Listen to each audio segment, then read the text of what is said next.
Hello students, myself Mohammad Riaz. I am physics faculty of AR Memorial Senior Secondary School.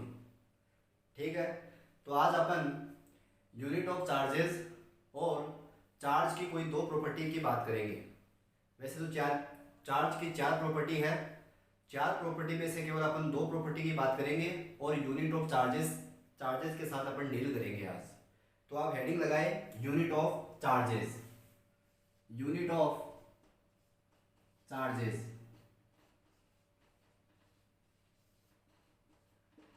Unit of charges की कुछ units है जो आपको याद रखनी है।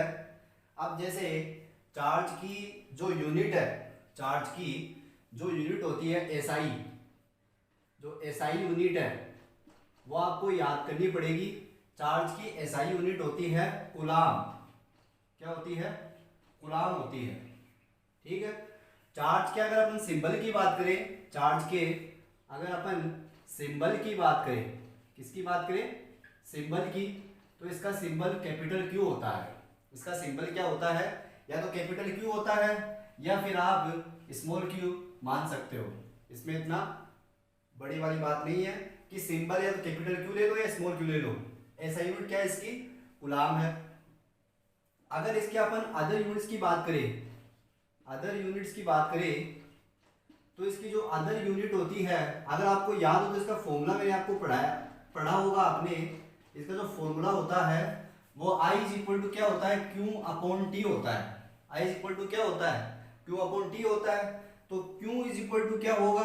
I इंटू टी हो जाएगा। Q इज इक्वल टू क्या हो जाएगा? I इंटू टी हो जाएगा। यहाँ पे I इज इक्वल टू क्या है? I is equal to current है। I इज इक्वल टू क्या है? करंट, जिसकी यूनिट क्या होती है? एम्पियर। क्या होती है? एम्पियर होती है। और T इज इक्वल टू क्या है? टाइम है, जिसकी यूनिट क्या होती है? सेकंड होती है।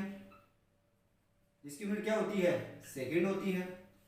ठीक है, अगर इस फॉर्मूले के बेस पे अपन देखें तो चार्ज की जो अदर यूनिट होगी वो क्या होगी?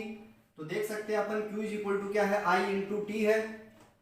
I की वैल्यू कितनी है? I की क्या बोलते हैं? I की जो यूनिट है वो क्या है? एम्पियर। तो एम्पियर का सिंबल ए हो गया। और टाइम का सिंबल क्या होता है? टाइम की यूनिट क्या होती है? सेकंड। तो ये सेकंड हो गया।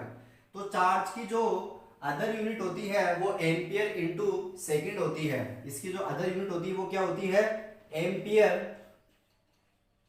Ampere into second, ampere into second होती है। ठीक है, अगर अपन इसके डायमेंशनल फॉर्मूले की बात करें, अगर अपन इसके डायमेंशनल फॉर्मूले की बात करें तो इसका जो डायमेंशनल फॉर्मूला होगा वो क्या होगा?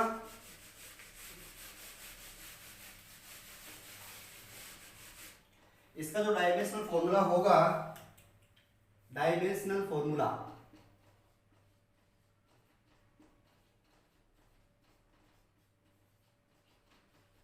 डायमेंशनल फॉर्मूला तो डायमेंशनल फॉर्मूला क्या होगा?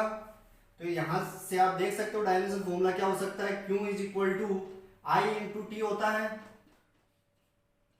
इलेक्ट्रिक करंट की यूनिट क्या है? एम्पियर। एम्पियर का सिंबल ए होता है। और टी को बोलते हैं टाइम, और टाइम का सिंबल कैपिटल टी होता है। तो इसका जो फॉर्मूला होगा डायमेंशनल फॉर्मूला वो हो जाएगा m0 l0 t1 a1। ये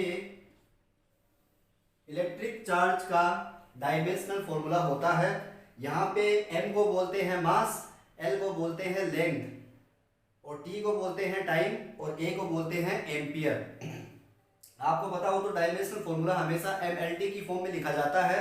यहाँ पे मास की पावर 0, l की पावर 0, टाइम की पावर 1 है, एम्पियर की पावर 1 है। यह आपको याद करना है। डायमेंशनल फॉर्मूला Q बराबर क्या होता है? m0 l0 t1 a1। अब इसके अपन अदर और यूनिट्स देखें तो वो क्या होती है? इसकी अदर यूनिट क्या हो जाएगी? चार्ज की जो बिगेस्ट यूनिट है, चार्ज की जो बिगेस्ट यूनिट है, चार्ज की जो बिगेस्ट यूनिट होती है वो क्या है? फेराडे। क्या है वो? फेराडे है। चार्ज की बिगेस्ट यूनिट क्या है? फेराडे है। और एक faraday is equal to 96500 coulomb होता है। एक faraday is equal to 96500 coulomb होता है। चार्ज की अगर अपन सीजीएस यूनिट की बात करें, तो वो क्या होती है? स्टेट कूलाम बोल दो, या अपन क्या बोल सकते हैं? फ्रैंकलिन। क्या होती है? या तो स्टेट कूलाम बोल दो, या क्या बोल सकते हो? फ्रैंकलिन। स्टेट कूलाम और कूलाम में क्या रिलेशन होता है वो आप यहां पे देख सकते हो कि जो 1 कूलाम होता है वो 3 × 10⁹ ESU बोल दो, या फिर 1 coulomb is equal to 3 × 10⁹ FR बोल सकते हो। FR का मतलब क्या है? फ्रैंकलिन है। ये सारी चीजें आपको याद रखनी है। और जो चीजें हैं वो क्या है कि 1 माइक्रो कूलाम बराबर 10⁻⁻6 कूलाम, और 1 नैनो कूलाम बराबर 10⁻⁻9 कूलाम, और 1 पीको कूलाम बराबर 10⁻⁻12 कूलाम। 10⁻⁻12 कूलाम। तो ये एक यूनिट ऑफ चार्जेस का छोटा सा टॉपिक है जो आपको याद रखना है। अब अपन पढ़ते हैं properties of charge. Properties of charge के साथ अपन अब डील करते हैं। ठीक है।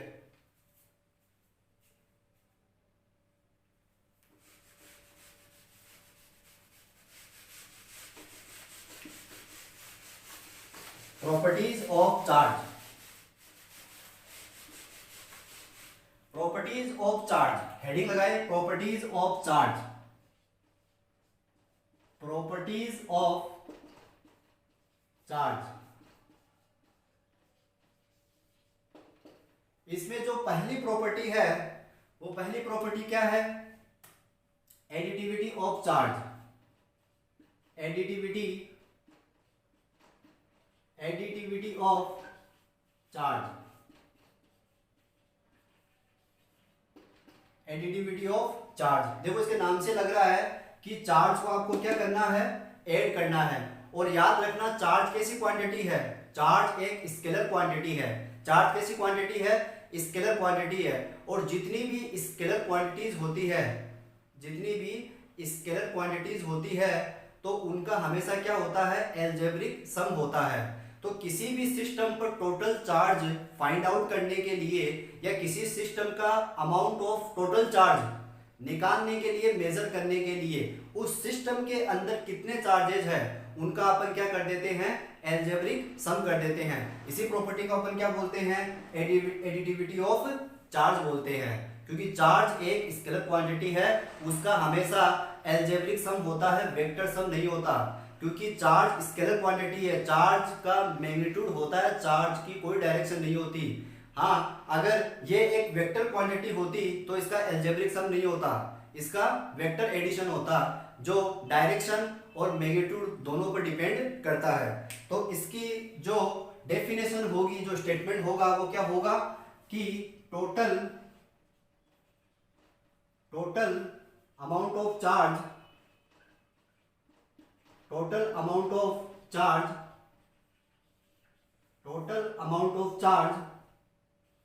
on the system is equal to sum of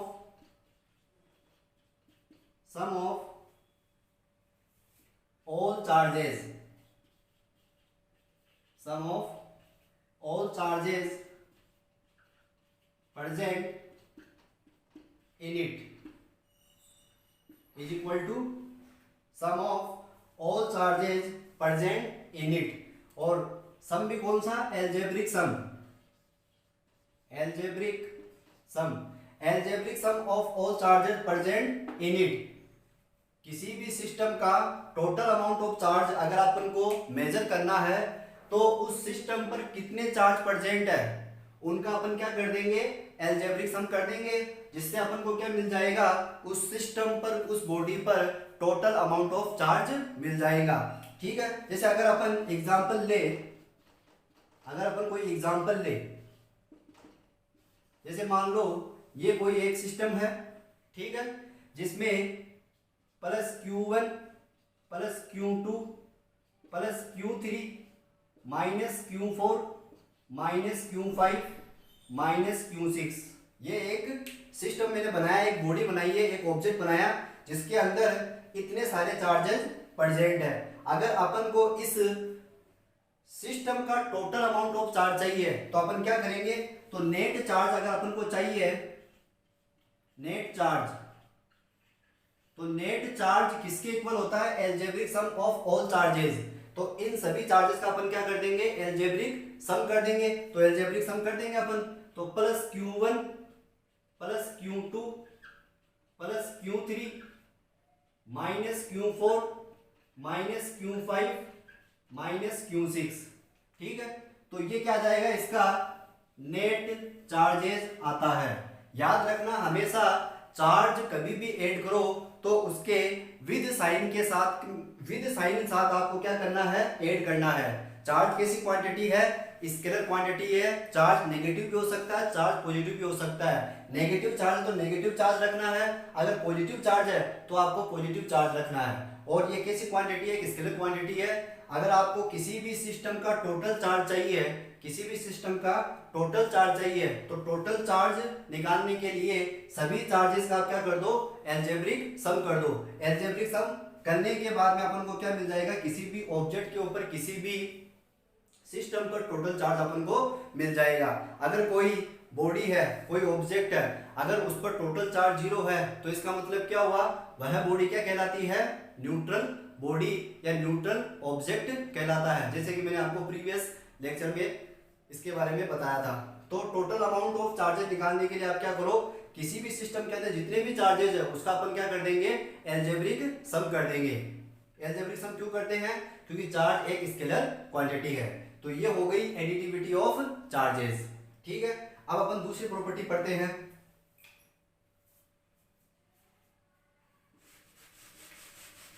इसकी दूसरी प्रॉपर्टी, इसकी दूसरी प्रॉपर्टी क्या है, invariance of charges. Invariance of charges, invariance of charges.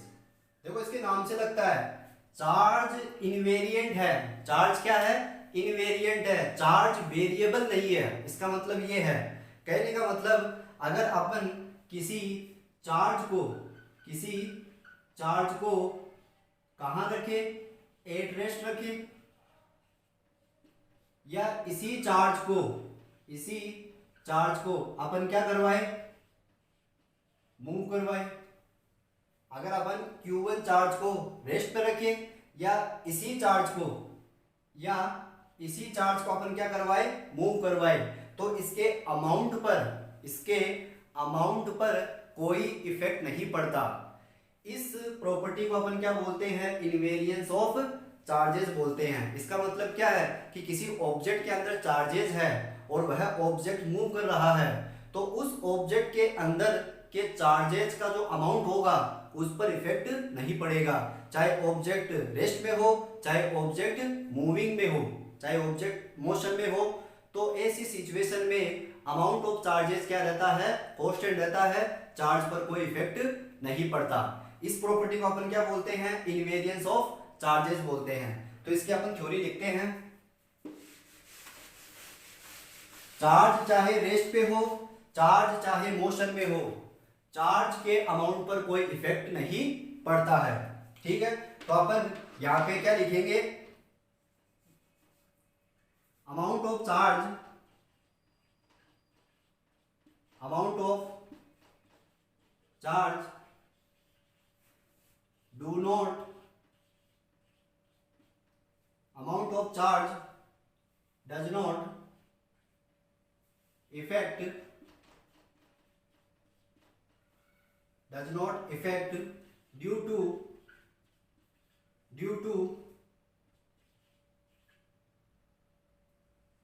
amount of charge does not affect due to their motion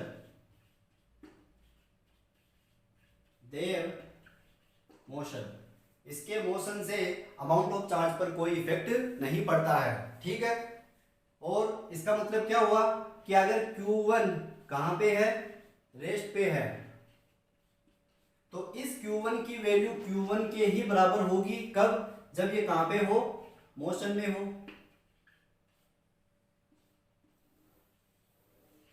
ये मतलब है इसका।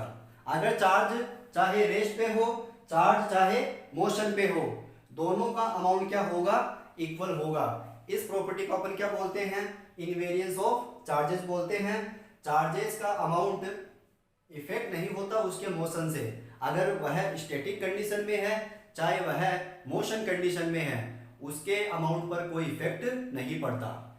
लेकिन अगर यहां पर अगर अपन मास की बात करें, किसकी बात करें अपन, अगर अपन यहाँ पे इनकी मास की बात करें तो मास क्या होता है, इनका चेंज होता है। जो आपको याद रखना है, ये थ्योरी कहलाती है, थ्योरी ऑफ रिलेटिविटी कहलाती है, थ्योरी ऑफ रिलेटिविटी, जिसमें अपन को ये बताया जाता है कि कोई भी माइक्रो पार्टिकल, कोई भी माइक्रो चार्ज पार्टिकल जब मोशन करता है, क्या करता है, मोशन करता है, तो उसका मास क्या होता है, चेंज होता है। लेकिन अमाउंट ऑफ चार्ज क्या रहता है, हमेशा कांस्टेंट रहता है। तो ये बात आपको इसके अंदर ऐड करनी है, क्योंकि मैंने आपको बताया था कि जहां पे चार्ज है वहां पे मास है। हर एक चार्ज ऑब्जेक्ट का क्या होता है, कुछ ना कुछ मास होता है। तो अगर ये चार्ज पार्टिकल चाहे रेस्ट पे हो, चाहे मूव करे, चाहे मोशन में हो, तो इसके अमाउंट पर कोई इफेक्ट नहीं पड़ेगा, लेकिन इसके मास पर क्या पड़ेगा, इफेक्ट पड़ेगा। इसको अपन बोलते हैं थ्योरी ऑफ रिलेटिविटी। ठीक है, तो अपन इसमें ये चीज ऐड करते हैं। काफी इंपॉर्टेंट लाइन है ये। अगर if charge particle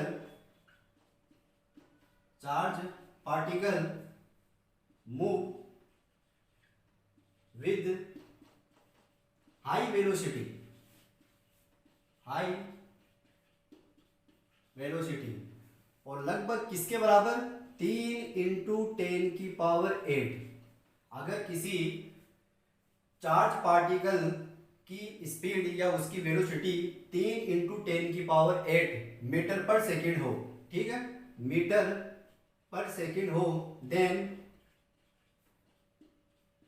it's mass is change. तो इसका मास क्या होता है, चेंज होता है। अमाउंट ऑफ चार्ज पर कोई इफेक्ट नहीं पड़ता जब वह मूव कर रहा है, लेकिन उसके मास पर क्या पड़ता है, इफेक्ट पड़ता है। उसका मास क्या होता है, चेंज होता है। उसका मास क्या होता है, चेंज हो जाता है। ठीक है, और उसका मास कितना चेंज होता है, तो उसके लिए according to theory of relativity, वो क्या होती है, m = m0 √1 - v²/c²। ये थ्योरी ऑफ रिलेटिविटी में मास का फॉर्मूला होता है जब कोई चार्ज पार्टिकल क्या करता है, वेरी हाई वेलोसिटी के साथ में मूव करता है, लगभग 3 × 10⁸ मीटर पर सेकेंड। तो यहां पर जो फॉर्मूला बनता है वो m0 √1 - v²/c² बनता है।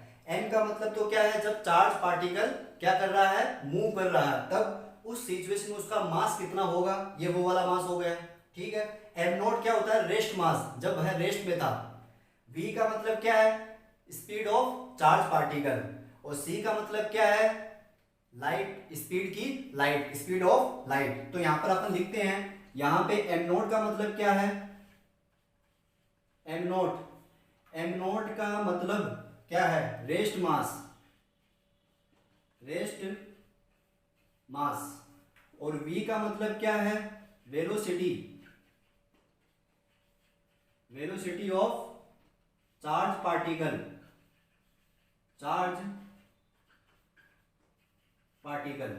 और यहां पे c क्या है, स्पीड ऑफ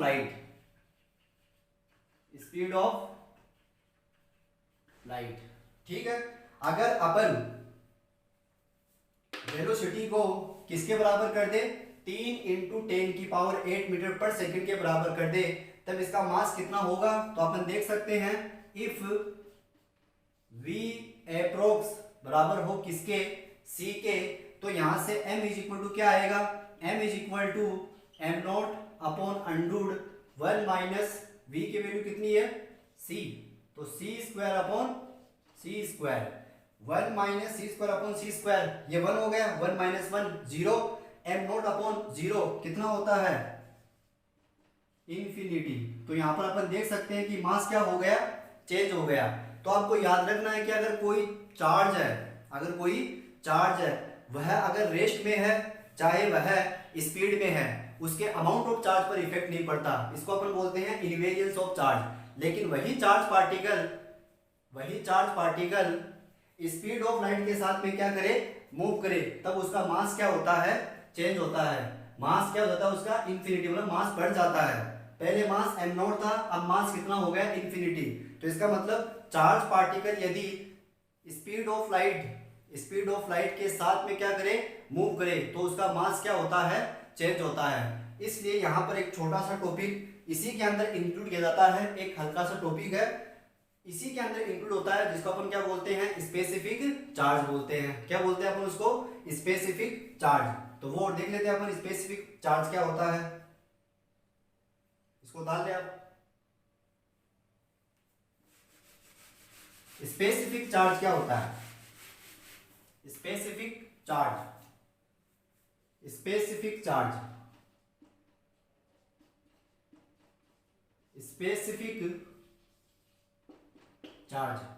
देखो याद रखना, स्पेसिफिक चार्ज होता है Q/m। क्या होता है, Q/m। उस ऑब्जेक्ट पर कितना चार्ज है और उस ऑब्जेक्ट का मास कितना है, इन दोनों के रेशियो को अपन क्या बोलते हैं, स्पेसिफिक चार्ज बोलते हैं। यहां पे Q क्या है, चार्ज है किस पे, ऑन पार्टिकल या ऑब्जेक्ट, ठीक है। और m क्या है, मास है, mass of the particle,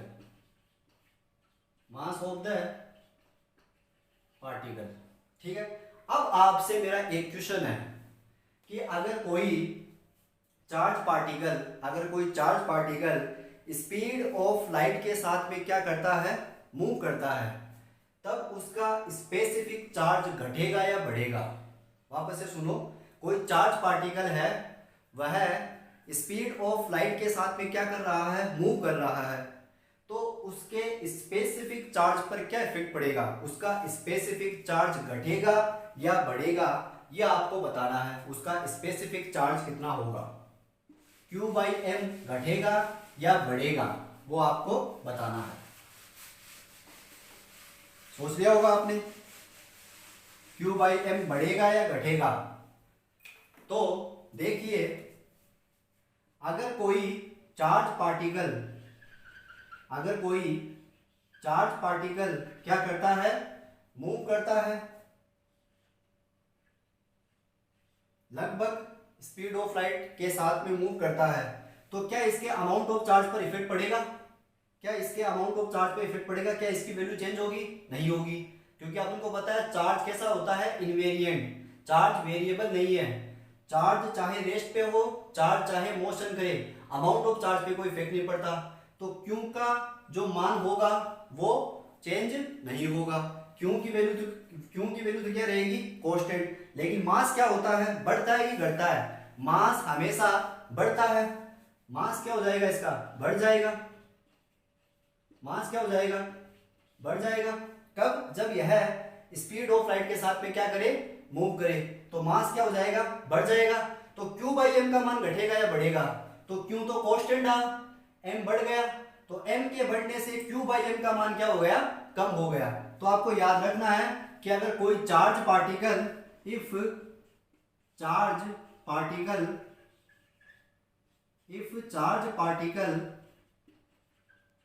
move with speed of light with speed of light, then specific charge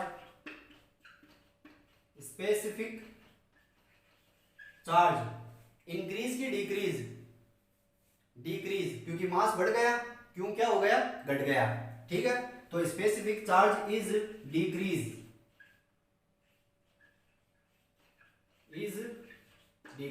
specific charge मतलब Q/m। ठीक है, तो ये थी इनवेरियंस ऑफ चार्ज। अब चार्ज के अपन दो प्रॉपर्टी, जिसका नाम क्या है, कंजर्वेशन ऑफ चार्ज और है क्वांटाइजेशन ऑफ चार्ज, जो अपन अगले नेक्स्ट लेक्चर में स्टडी करेंगे। और चैनल को सब्सक्राइब करें, लाइक करें, ज़्यादा से ज़्यादा शेयर करें और बेल आइकन के बटन को दबाना ना भूलें, ताकि मेरे वीडियो आपको रोज़ अपलोड होते रहे। Thank you.